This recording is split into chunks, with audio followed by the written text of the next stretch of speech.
strong 5.3 magnitude earthquake strikes after a 5.1 a few hours earlier south of Crete in the Aegean Sea of Greece, and the quake swarm is still continuing. This is not a picture from there, this is one of a former earthquake in Italy, but we do have a lot of old villages and towns in Crete, and this is basically about a third of the distance between Crete and northern Africa. We'll take a look at the map together. Here we are at the Sizewell Berkeley site. This is the USGS map. This is the 5.3, 5.1, 5.3, 5.1, where is it? 4.4. Okay, this is about a third of the distance between Tobruk of northern Africa. This is Egypt right here, Alexandria, Egypt. Okay, and this is, of course, the Nile Delta and Herodotus Basin. Let's go to Google Earth, and we can see where it is right here, basically around this area. Okay, going back here again, this is it right there. Oops, sorry, let's pan out a little bit. This is the area right here. Okay, Heraklion, and that's this is the area of our earthquake, an earthquake swarm.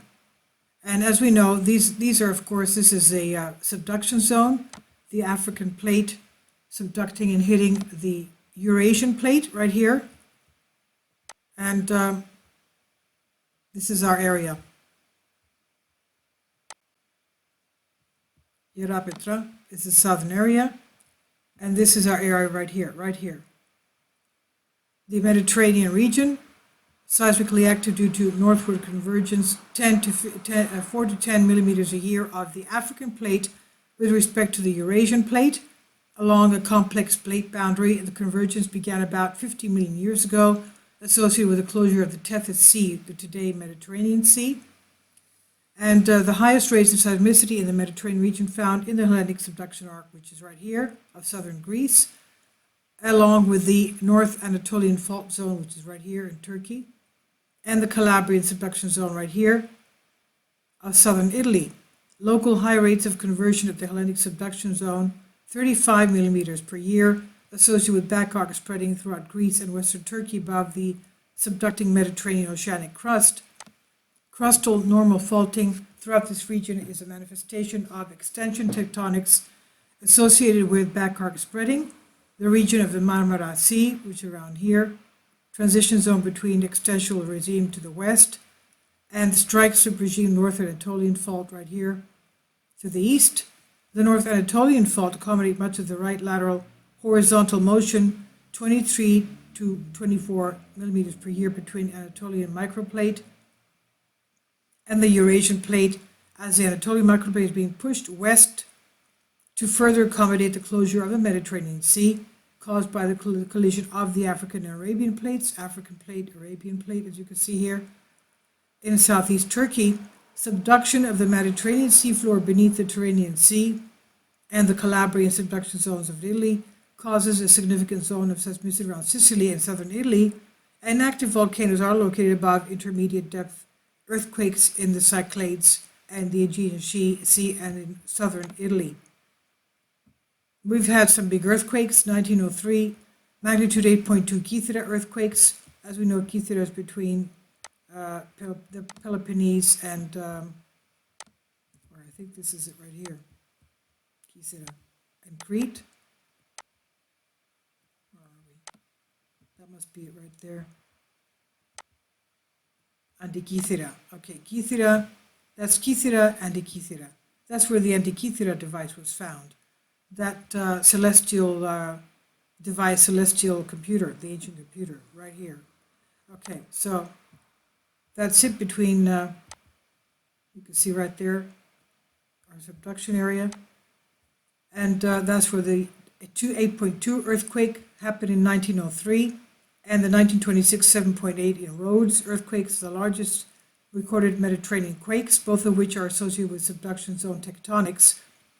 Between 1939 and 1999, a series of devastating 7+ magnitude earthquakes, strikes of earthquakes propagated westward along the North Anatolia Fault, and that would be here,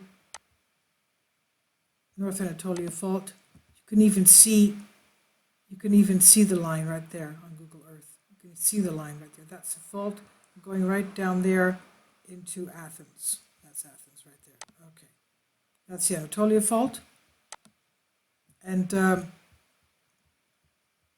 1999 Izmit 7.6 earthquakes, and 3 weeks after that we had the 7 magnitude in Athens. Now, although seismicity rates are comparatively low along the northern margin of the African continent, large destructive earthquakes have been reported from Morocco, in the West Mediterranean to the Dead Sea, in the Eastern Mediterranean. 1980 7.3 Al and Asnan earthquake was one of Africa's largest and most destructive of the 20th century. So, yes, we don't know too much about African, but we have earthquakes here. These are the Atlas Mountains, and all this, of course, is our volcanic, or the Azores are right here. The Canary Islands are all volcanic islands, and we even have volcanic, look at this. This is what a couple of geologists found recently, 2004, 2014. There are volcanoes in here as well. Look at this one. Where is it? Volcanic fields everywhere. Look at that flow right there, out of nowhere. Isn't that beautiful? Look at that. Yes, that looks so new. And that seems to be the crater of a volcano. It seems to have water in it. And unfortunately, there's no name to that. There is absolutely no name to that. It's in the middle of the desert. Look at that. More over here. Yes. More over here.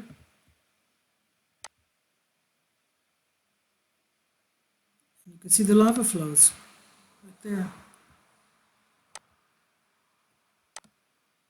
Right there, it's a beautiful lava flow. So, I mean, is that snow in there? Who knows? Cinder cones. Could be, looks like snow.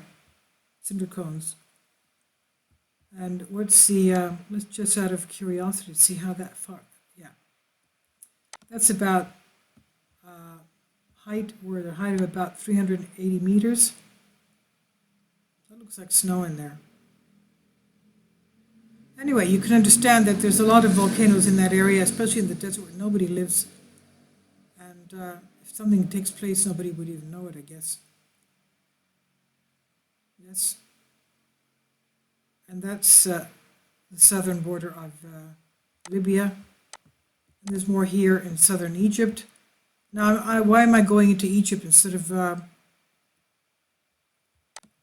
Greece? Okay, I just wanted to show you that this is how some paleogeologists found that there was an asteroid strike that caused volcanic eruptions about 5,000 years ago. And that devastated the pharaonic kingdoms of Egypt. They never really recovered from that. Okay, there is a lot of interesting geology yet to be found in these areas. Look at that there. And if you want to go through Google Earth, look what I found looking at this. And you tell me what it is. You tell me what it is. I was looking at this and I was saying, how close is Crete to northern Egypt that allowed the traders to travel? Remember, they had sailboats then, so that's about 200 miles. With a good stiff breeze, you can get there in 10, 12, 15 hours, right? And then I said, okay, what happened if they had to somehow dock at an island, and then a nearby island, and then overnight, and then go abroad? Then I saw this. I saw this thing. You tell me what that is.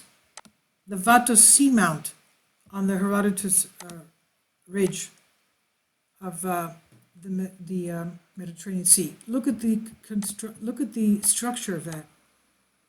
It looks totally right angle to me. Not only right angle, it looks like a square. That looks like a square. Then you have more angular, it looks like a construction to me. That's another right angles there. I mean, what are the chances of nature doing a complete triangle like this? And then you have some more ridges and ledges there, more right triangles there. And anyway, they call this a C-mount. I'm not even going to go into this rectangular type of, I'm not going into this. But this is really surprising. Anyway, tell me what you think about that. I have no idea what these things are. But this is really very strange. Okay, so that's what's going on in Greece. The tremendous amount of quake swarms there, and they're all pretty big. Obviously, we do have magma under there, and the blue are to just the past today's earthquakes. These are today's earthquakes, and they're pretty big, 4.5. That's the 5.1 that we saw before, the 5.3 there, and they're all pretty big, as you can see. 4.4, 10 kilometers depth, 10 kilometers depth. Pliny Trench, okay, on the Hellenic Trench right there. Okay, Carpathos, and that's the island of Rhodes right there. Most people live in the northern area. It's a beautiful island. Most of the island is virgin. A lot of springs, a lot of waterfalls, especially in the area called Petaludes, which means butterflies. They have beautiful forests there. That's the island of Kos, Kalymnos. But Rhodes is a beautiful island. I like islands that have their own water supply, fresh, cleaning, drinking water supply. Because there are islands like Nisiros that doesn't have its own water. They use desalination, they have a desalination plant. They desalinate the seawater and use that for drinking, etc., and washing. So, another beautiful island that has its own drinking water is the island of, where are we? Andros. Where's Andros? Here's Andros, right. That has beautiful, beautiful water as well, and forests. Let's go see it from Google Earth. Since we're here, we might as well go take a little tour to the island of Andros, which is about a 2 hour ferry ride from Rafina, which is right here, north of Athens. There's Andros. And I usually go there for pilgrimages. Okay.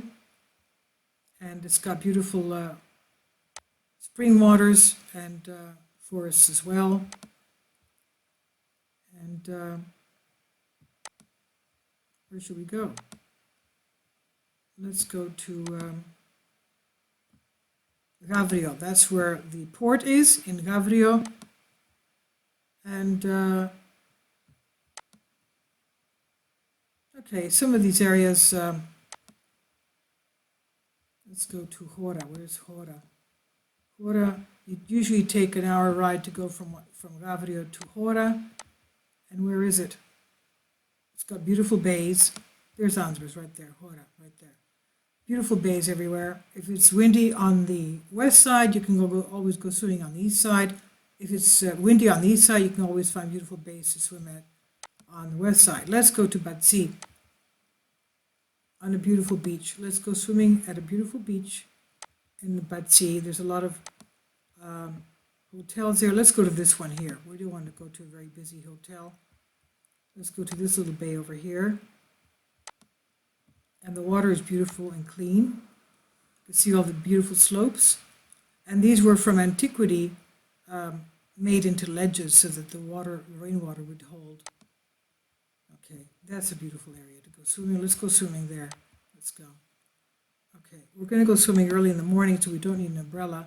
The sun is very strong, so we don't want to get sunburned.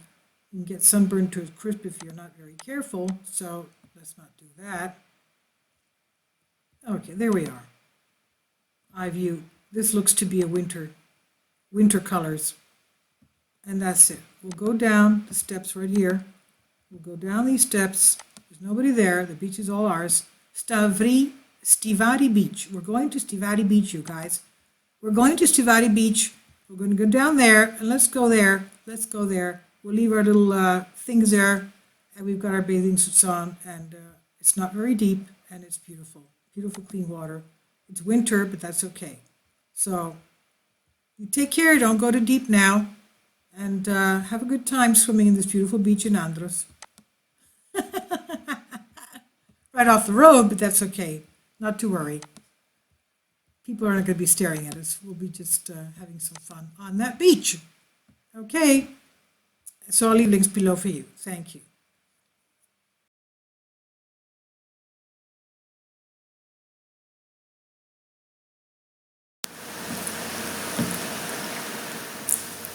If you'd like to join me on my Patreon account, you will hear content not covered by mainstream media. These riveting stories will be based on my research, and I will state my opinions and give my personal insight on diverse and controversial subjects and world events not covered by mainstream media, and not supported by YouTube guidelines. So whatever I have on my Patreon, most of those will not be on my YouTube channel. Please consider becoming a member today. More of the most significant and important videos will be on my Patreon channel.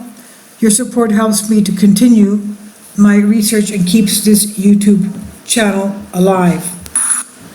And we depend on your support, your generous charity, because we help economically challenged families here in Athens, Greece, in Kapota, and we also help the young generation with university tuition and the community around our church. Thank you.